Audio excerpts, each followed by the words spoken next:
आप कोई नहीं, दुनिया के बड़े बड़े देवता। आप भागवत सुनते हो हमारे भगवान कृष्ण की। द्वारका में कृष्ण एकदम घबराए हुए हैं। क्या है? घबराए हुए हैं। और बाद में प्रसन्न हुए। रुक्मणी आके बोल रही है, आजकल आपके आदत बिगड़ गए हैं, ये आदत होना नहीं चाहिए।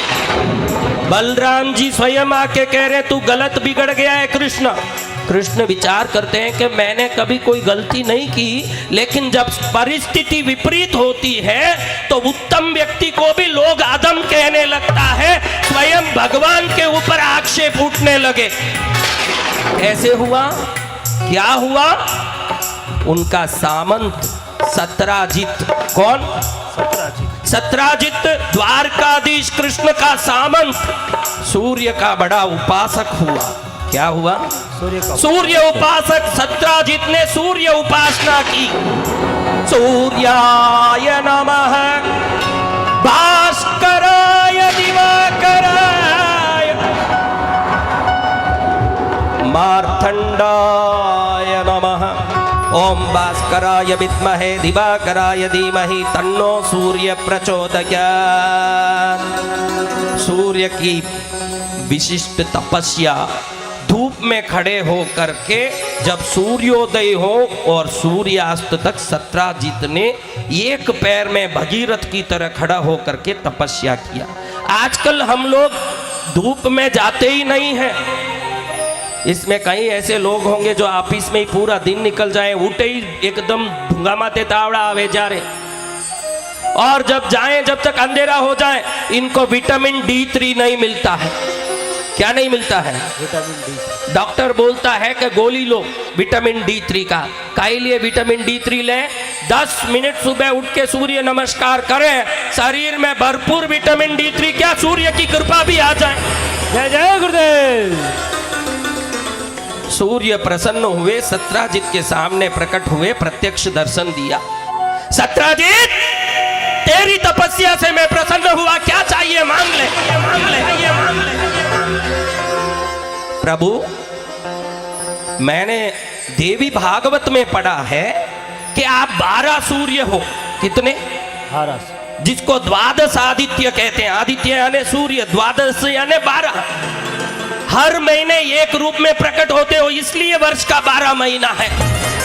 मैंने देवी भागवत में आपका नाम पढ़ा है कि आपने देखा कि माँ का आशीर्वाद लूं, लेकिन आपने सोचा कि माँ के लोक में किसी पुरुष का प्रवेश नहीं है। मंत्रिनी भी स्त्री है, भगवती की मंत्रिनी श्यामला देवी है, भगवती की सेनापति वाराही देवी है। आपको कोई दुष्ट सताता हो, आपको मैं आज सिखाता हूं, कोई दुष्ट सता रहा हो, ओम वाराही देव्यै नमः 12 बार बोल के देखो रोज। 9 दिन के अंदर दुष्ट का मुंह बंद हो जाएगा। बगला मुखी से 1000 गुना ताकत रखती है वाराही देवी, क्योंकि भगवती की सेनापति है वो माँ। किसकी? क्या बोलना, बोलो।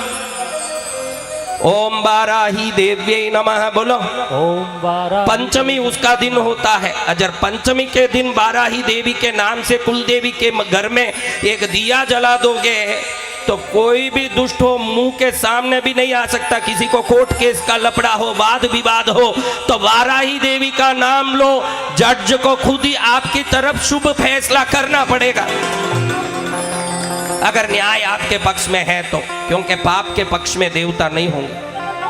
और दूसरी बात, सूर्य को सत्राजित कहते हैं कि आप देवी के लोक में जा नहीं सकते, पुरुष हो इसलिए जा नहीं सकते। तो आपने कड़ी तपस्या की 12 सूर्यों ने। कितने सूर्य? 12।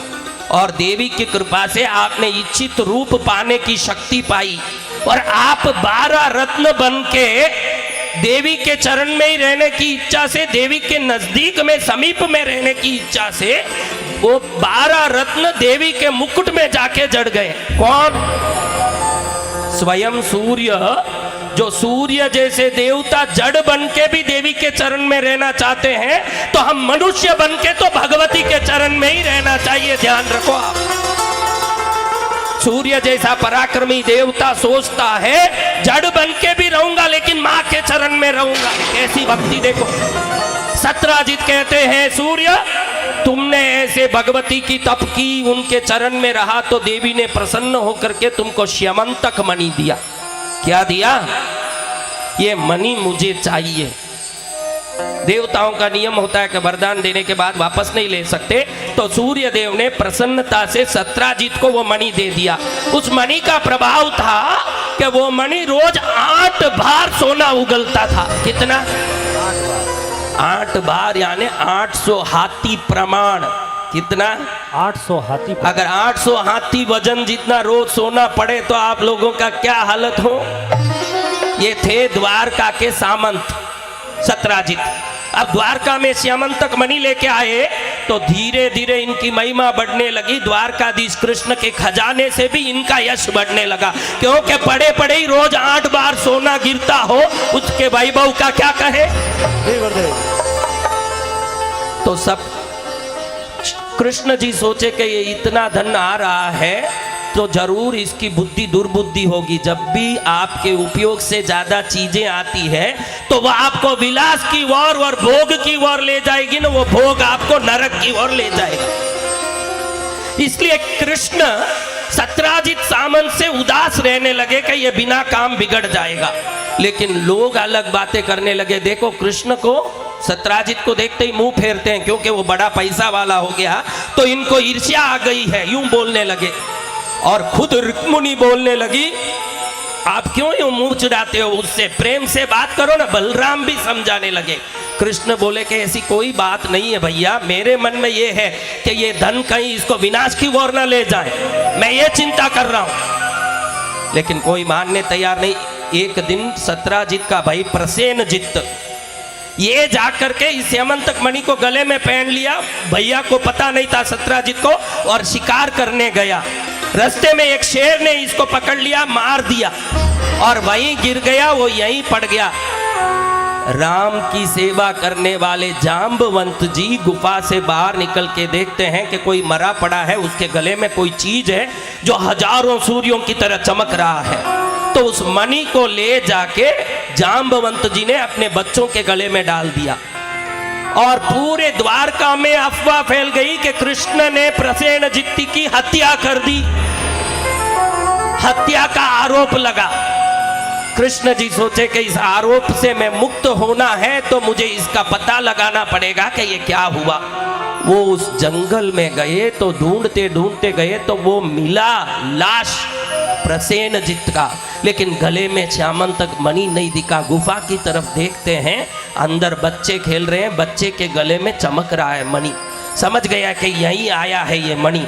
लेकिन जाम्बवंत जी ने जैसे ही कृष्ण को देखा तो मन में लगा कि ये कौन घुसा है। जाम्बवंत जी मुक्का मारने निकले, तुरंत कृष्ण जी के वक्षस्थल में भगवती महालक्ष्मी के दिव्य निवास को देखा तो जाम्बवंत जी समझ गए ये तो मेरे राम है, पिछले जन्म के अभी कृष्ण बन के आए। उसी समय में नतमस्तक हो गए। कहते हैं कि आप मणि ले जाओ, आपका है प्रभु मणि।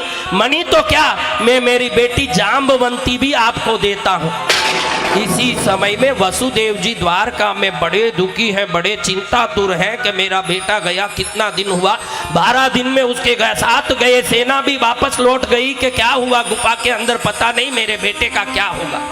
उसी समय वसुदेव जी के पास नारद जी का आना हुआ। नारद जी को हाथ जोड़ के वसुदेव जी कहे कि मेरा बेटा गया, दुनिया थूक रही है कि वो हत्यारा है, द्वारकाधीश कृष्ण पर आपत्ति आ गई है, प्रभु कुछ उपाय बताइए। नारद कहे कि उपाय एक ही है, जिसने सृष्टि बनाया वो पराशक्ति जगत जननी की पूजा भक्ति करो, सब चीजों में निवृत्ति होगी। नवरात्रि के दिन माँ का आराधना करो। देवी भागवत कहता है कि वासुदेव जी नारद जी को निवेदन करते हैं कि अब आपने उपाय बताया है तो आप ही रह के नवरात्रि की आराधना, जप, यज्ञ आदि कर्म पूरा करवाइए। कृष्ण के कल्याण के संकल्पना के साथ नारद जी द्वारका में नवरात्रि के धूम से उत्सव शुरू करते हैं। पंडितों को बैठा करके यज्ञ शुरू करते हैं, जप शुरू करते हैं। नवरात में जोत जगाई, माँ पद्मावती माँ आई, नगाड़े ढोल बजने लगे, नगाड़े ढोल बजने लगे, नगाड़े ढोल बजने लगे। उधर यज्ञ शुरू हुआ भगवती का, मां का यज्ञ शुरू हुआ। जय जय जगदानंददायिनी पद्मानना पद्मा विजया जया जिता अपराजिता शिवा गौरी रंभा वैरोध्या प्रज्ञप्ति भद्रकाली काली महाकाली शंकरी त्रिनेत्रा हिंगुला हिंगोली वाग्वादिनी शारदा सरस्वती सत्यदेवी ज्वालामुखी बालापीठा शाकंभरी शीतला तोतला भद्रा वज्रा कुष्मांडी चक्रधरा चामुंडी महामाया गायत्री विश्वविख्याता सुतदेवी जिनवाणी विद्यावर्धमानी नागकुमारी कात्यायनी कुंडलिनी मधुमती रीमकारी आई माई दुर्गा भोगी आनंदकरी वरदानंददायिनी नित्या ब्रह्माणी बाहुबली सिंहमराले समारूढ़ा एकाक्षरी त्रयाक्षरी षडाक्षरी पंचाक्षरी इस दुनिया के कण कण में व्यापित आदि शक्ति की पूजा द्वारका में स्वयं वसुदेव जी अपने पुत्र के कल्याण के लिए पंडितों को रखे स्वयं नारद जी के सानिध्य में करने लगे। जैसे जैसे नवरात्रि बीतता गया वसुदेव जी कहे नारद जी सब अच्छा तो होगा ना, शुभ तो हो जाएगा ना, मेरा बेटा वापस तो आ जाएगा ना। नारद जी कहे कि वापस किया, साथ में बहू लेके आएगा तेरा, तू देखना हो देखना हो देखना हो। 10वें दिन विजयदशमी आई। क्या आया? विजयदशमी। 10वें दिन को क्या कहते हैं हम? विजयदशमी। विजय का दिन कहते हैं क्योंकि महिषासुर मर्दन के बाद उस दिन दुर्गा ने संसार को त्रास से उद्धार किया था, इसलिए वो विजयादशमी के दिन जोर से ढोल बजने लगा। इधर पूर्णाहुति होने लगी यज्ञ की, जो नारद करवा रहे थे, जो पंडितों कर रहे थे, जो वसुदेव स्वयं वहां यजमान बन के खड़े थे, बलराम जी पास में खड़े हैं, उदास रुक्मिणी सभी लोग वहां पास खड़े हैं। उस समय में पूर्णात् पूर्णमुदच्यते, पूर्ण से पूर्ण को निकालो और पूर्ण में पूर्ण डालो, निकालो या डालो पूर्णमेवावशिष्यते, पूर्ण ही बचता है। इसी को इन्फिनिटी सिद्धांत बोल के आज का साइंस कहता है, लेकिन पहले से ही पूर्णाहुति के समय में हम कहते हैं कि पूर्ण में से कुछ निकालो, बचता पूर्ण ही है क्योंकि वो इन्फिनिटी है। तो ऐसे पुण्यशाली 10वें दिन पूर्णाहुति हो रही है, यज्ञ कुंड से अग्नि धू धू करके निकल रही है। यज्ञ देवता ने, भगवती पराम्बा ने वहां प्रकट होकर के वासुदेव को आशीर्वाद दिया।